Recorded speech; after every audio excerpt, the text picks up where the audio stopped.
When I was researching One-Eyed Liko, I did that in Tales of the Borderland number 74. I came across this story, which is kind of a variation, and it's also kind of related to one of the Grimm tales. So let's take a look at it. Who will tell us of the things of old, of the things of old, and of the things that have been, of Maria, of that Maria, of Maria the princess? There was once a Princess Maria, whose stepmother had 2 daughters, one of whom had 3 eyes. Now her stepmother hated Maria and used to send her out with nothing to eat but a dry crust to tend a cow all day.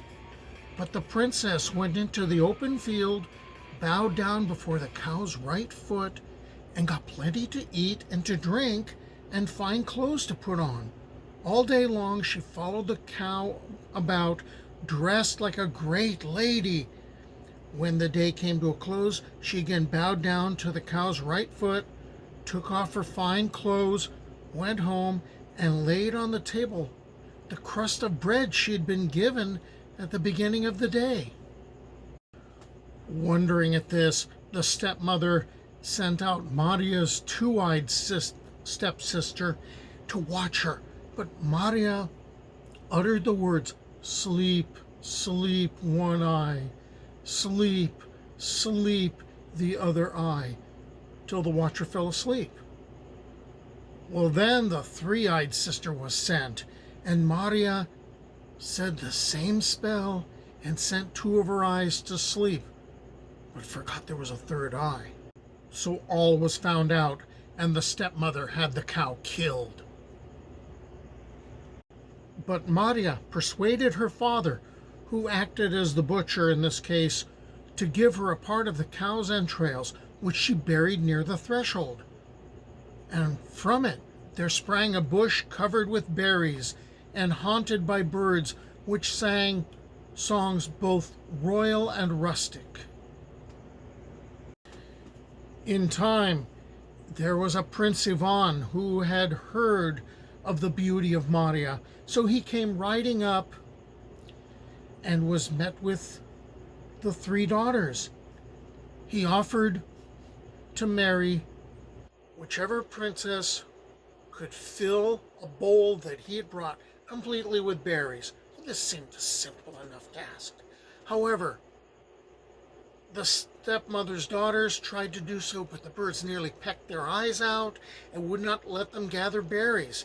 Then Maria's turn came, and she approached the bush, and the birds picked the berries for her and filled the bowl in a moment.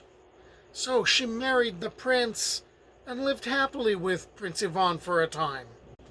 But after she had borne him a son, she went to pay a visit to her father, and her stepmother availed herself of the opportunity to turn her into a goose and to set her own 2-eyed daughter in her place. So Prince Ivan returned home with a bride, but this was a false bride. But a certain old man took out the infant prince afield, and there his mother appeared, flung aside her feather covering, and suckled the babe, exclaiming the while with tears, "Today I suckle thee, tomorrow I shall suckle thee, but on the 3rd day I shall fly away beyond the dark forests, beyond the high mountains." This occurred on 2 successive days, but on the 2nd occasion, Prince Ivan was a witness of what took place, and he seized her feather dress and burnt it, then laid hold of her. Seeking to escape, Maria first turned into a frog, and then assumed various reptile forms, and finally became a spindle. This Prince Ivan broke in 2 and flung one half in front of him, the other half behind him, and the spell was broken along with it. So he regained his wife and went home with Princess Maria. As for the false wife, Ivan cut off her head. It was at the feast I heard this tale, there it was I drank mead ale. Though it flowed down my beard, my mouth stayed dry, for never a drop passed my lips, swear I.